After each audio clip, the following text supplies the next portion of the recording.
All right. What's up, YouTube? It's Irish USMC Vet. Hey, guys and gals. Doing a quick video here. I've invited Mr. Stinger in. So if he shows up, that's good. If not, we're going to do a home security assessment episode 1. So everybody can do a home security assessment. Links or drop down box below underneath the video will have all the information. So briefly, whenever you do a home security assessment, you want to know the description of the city, your community, where the home is located, population, main businesses, urban, suburban, rural, community highlights. So you want to know your area. All right. What's your home's construction date? It's a good thing to know, so that you can tell whether or not there's been any updates made to the electrical and stuff for the following parts of the assessment. All right, so first we're going to discuss the front entrance. Number one question you need to ask for your self-assessment is the door itself constructed of metal or solid wood? And this is being an exterior door that leads out to your front entrance. Yes or no? Like I said, you can copy all the stuff from the drop box below and print it off if you want. Save it to a Word document and print it out. So what do we want to know? Why the door is metal or solid wood? Well, you want to know the structural integrity of it. Is it a laminated door with a metal composite core and another laminate? It also is going to tell you whether or not you need to reinforce certain areas. So question number one, is the door constructed of metal or wood? Question number two, in the front entrance, is the door frame strong and tight enough to prevent forcing or spreading? So basically, I just did a video on leaving tools or laying around, and so what that's talking about is if you ever watch TV and you see the police, they come up, or the fire department, they stick that Halligan in the door, or a sledgehammer, wood wedge, anything along those lines as well. And that's going to pry apart the door from your bolt and lock cylinder. So you should have a deadbolt one. Two, you should have a regular door lock as well. With the deadbolts, we'll get to that on down the question. So that's what we want to do. We want to stop them from sticking something in there and prying the wood apart or the door. And in doing so, you may have to pull off your trim around your door and see if there's anything behind it, because most doors go in and there's a space between them. There's a hollow space between them. So if that's the case, you need to measure that, cut some wood slabs or a solid piece and stick it behind there, nail it down inside the door where the door meets. And we'll do a more detailed video if people are interested and want to know. So the next question you need to ask yourself, are the door hinges protected from removal from the outside? So are your hinges visible to the outside? And on a door hinge, you want the door to swing in is one thing. So if you don't have a door that swings in, you need to figure out how to fix that, get a new door, because later on I'll show you how to fix it so they can't come in, even if they bypass the lock, either lock or both locks, or if they're trying to hammer the door down with something like sledgehammer. So are your door hinges protected from the outside? Some of the older doors, you can take a screwdriver, knock them up out the bottom, and the pin will come right out of the hinge. So when your door's closed, can you see them, is what this question's asking. Is there windows in or near the door, or within 40 inches of the locks? So within 40 inches, think put your arm out, right? In the Marine Corps, they told us 40 inches back to chest. So if you put your arm out and you can do this, then you can reach to a window, a small pane window, or the side glass windows that have on some of the new fancy doors. Knock that out, reach in, and then unlock your door, and they're in. Number 5 is the door secured with a double cylinder deadbolt lock with a minimum of 1-inch throw. So on a 1-inch throw, say this is your lock cylinder in your door, and whoop, that 1-inch throw is how far the lock goes into the plate of the door. So that's, you want to have at least 1 inch into the wall and your reinforcement that's in the wall. All right. A double cylinder lock is one that has a key that you can use on either side. So if you did have a window within 40 inches, reach, and they could break out that little side window and reach in there, they could possibly unlock the bottom lock, but the top deadbolt cylinder lock would be a dual lock. So you'd have to have a key to unlock it from the inside or a key to unlock it from the outside, and to lock it, period, it needs the key. So if someone did break that window out, they could not reach through the door and open said lock. All right. Number 6 is the door kept locked at all times. So when you're in the house, do you lock the door or do you leave it open? Do you have a security door? Do you keep that locked? That's all something you want to check out and make sure. Preferably you'll have it locked because home invasions do happen. And since we are in trying times, now's a good time to start practicing that. Number 7, are the strike plates, are the strikes and strike plates properly installed with 3-inch screws? All right, so bear with me just a moment, and I will grab some 3-inch screws.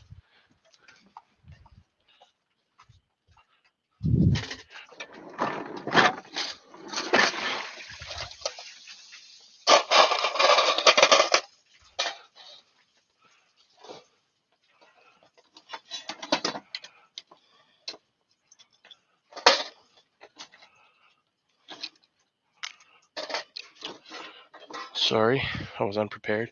I thought I was prepared, but I'm not. All right, so I found my models that I'd laid down outside, and we'll get back to it. All right, so what we were saying earlier, what I was saying earlier, was the throw of this deadbolt lock. So this has been replaced. It was laying out there in the junk pile, but I'll use it for demonstrational purposes. So when you buy a lock like this, I mean, everybody wants to buy a cheap lock because, who wants to replace locks, right? So here was what I was talking about with the throw. It's not going to work properly because I have it in my hand. So 1-inch throw. So that's a 1-inch throw. Now you want that in there to butt up to the door, and this go into the wall at least 1 inch. And then you'll put the reinforcements behind the little thin piece that your door goes in. If it's metal, you don't have to, but wood, you'd want to reinforce this. They make a kit, and I'm not sure what it's called, but I'll find out and put it in the comment section below. Pin the comment. But this is the 1-inch throw part we're talking about, from this part from your door out. All right, so there's that. Back to the screws. All right, so your screws. Oh, and on this lock pro, I replaced mine with a keyed lock this side and a keyed lock this side.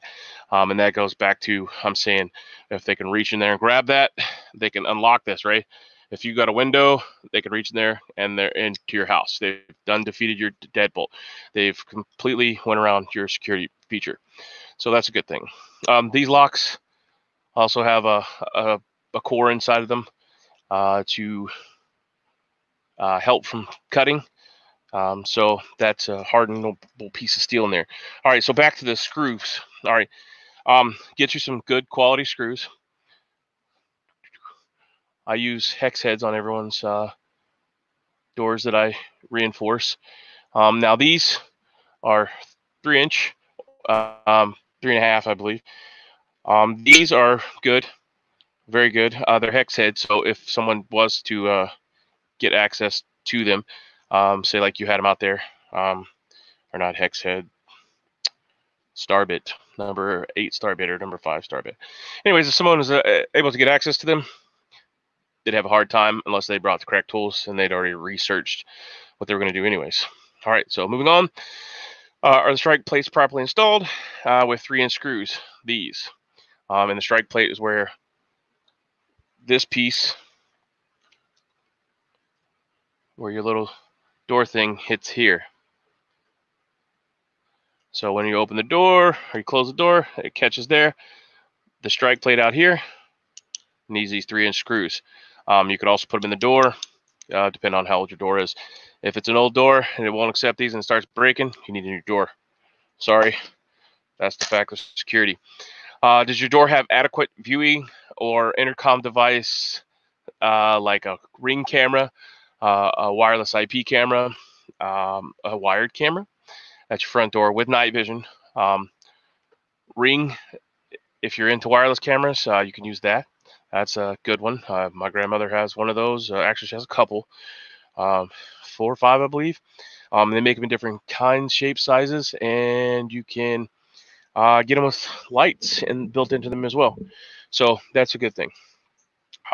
Intercom device, that's kind of old technology, but is still viable. They have intercom devices that have cameras built into them. The Ring is one of them as well. Okay, so does the door or area surrounding it have glass panels, which can be used to view visitors if the viewer or intercom is missing? So older doors, some newer doors have that little thin panel of glass, right? That's what it's asking. Do you have that so you can make a positive identification? Now, if you're looking through the door and you can only see that much, all right, if you can only see that much, you got to remember that somebody could be over here, or somebody could be over here, or somebody could be directly behind the person that's blocking the window. So be wary of that. That's where your camera comes in, gives you a full view of that area. So yeah, you could also use the peep sight. The peep sight, you want to get the wide view lens ones. These just drill through the door and then screw in. And if you Loctite them, they can't pull them out from the outside. So they have those little tightening rings on the back, and you can tighten them down really good. But if you put Loctite in that, it's not coming out. So that's something you could drill through your door if you do not want to purchase electronic devices. It's just a little peephole viewer, peep sight viewer. 16, 17 bucks, a little bit of security. And like I said, they have the new ones. I don't have one handy, but it looks like a big fish eye. So it's, you know, significantly rounder than this one, larger than this one. Okay, moving on. Let's see, we covered the viewer missing, blah, blah, blah.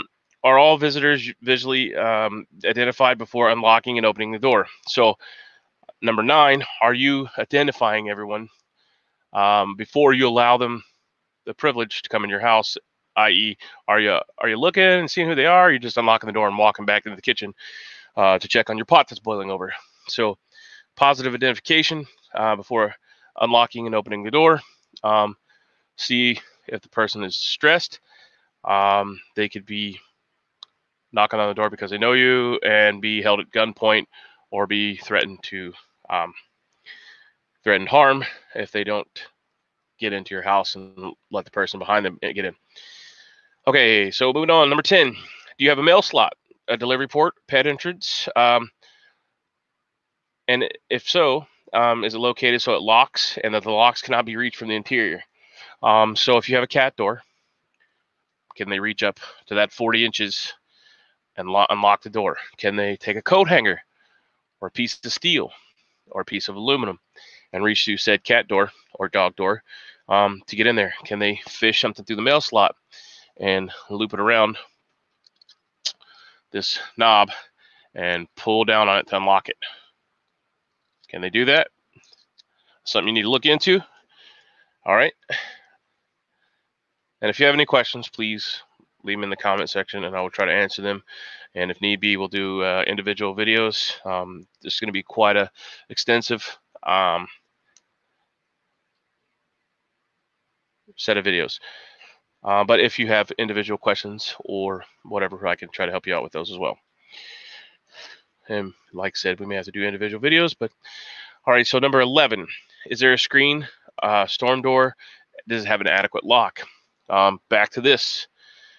Can they cut your screen out and unlock your security door? Is it wire mesh, or is it just a regular old screen? And can they push it out and stick their hand in there and pop the lock? And that gives them one step closer to you. So definitely want to make sure that you have the double-sided lock, which has the lock key on both sides on a screen door. And I mean, that's enough to slow them down. I know everybody doesn't have the old metal doors. Poison Stinger has one, and so mainly I'm doing this video for him, but it should benefit everyone else. Okay, so does it have an adequate lock? It's number 11. Number 12, is the exterior or front entrance lit with at least a 40-watt light bulb? So that's LED equivalent, whatever. So you should have a light by the entrance, correct? The brighter the better, but then you don't want to piss off your neighbors either. So go with an LED. You want to do it in daylight. You don't want that dim light stuff. You want to do it in a clear, not frosted glass, because it's going to give you the best light dispersion. So clear glass, non frosted, no colored, just white.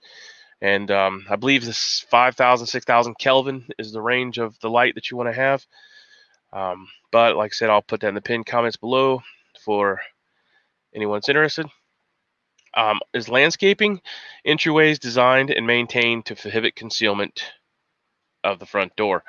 So if you have a fancy little walkway, are the bushes 1 foot tall, 2 foot tall, 3 foot tall, 4 foot tall, 5 foot tall, 6 foot tall? And if they're 1 foot tall, are they see-through with the light that we're talking about on the porch?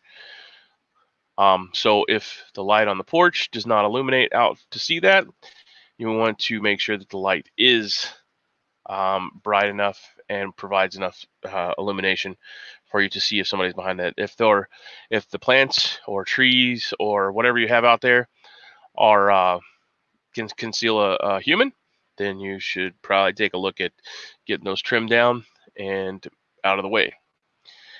All right, so let's go back to the front page here of my assessment that I typed up. So number 1, where we discussed is the door constructed of steel or wood? Doesn't matter what it's constructed of. You can go online and purchase these.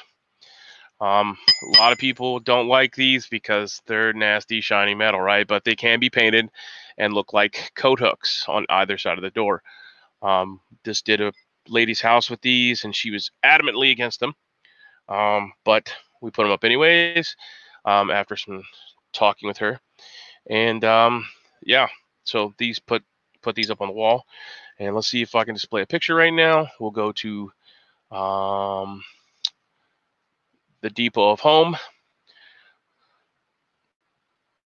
All right, so here we have them. All right, this is the Everbuilt zinc plated doorstop.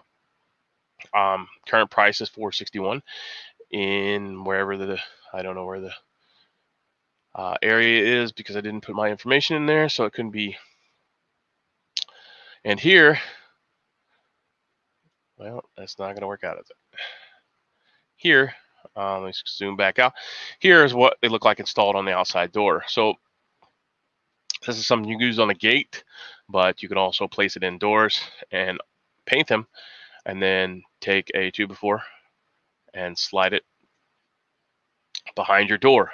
So if they do bypass the lock, somehow, some way, shape, form, if they're beating on the door with a sledgehammer or breaching tool, or even if they pry the frame from here apart and bypass your lock that way. This here will still be in the way, keeping the door from being opened if you have an in-swung door. And by in-swung, I mean it opens to the inside. So you can do 1, 2, or 3 of these, evenly spaced, however you want to space them, one at the bottom, one at the top, one at the bottom, one at the middle, one at the top. And then you have a pretty much impenetrable door, unless they have a power saw of some sort, which will still give you time to retrieve whatever tool of destruction you wish to use on the person breaking and entering. So this right here, $4.61. Get as many as you need, but that is a very good option of securing the door right now. You need to put lag bolts in it as pictured before. Right here, these lag bolts, we can zoom in on that, and let's see. All right, so these lag bolts here, they're not like the original screws that I showed earlier. These are just regular screws. You want to get the lag bolts and at least 3 inches, and pre-drill 2 sizes smaller than you're going to need for this hole. So if you get 1/4 inch, get 2 sizes smaller than that, and pre-drill the holes and install them with a ratchet set. All right, so now that we have that out the way,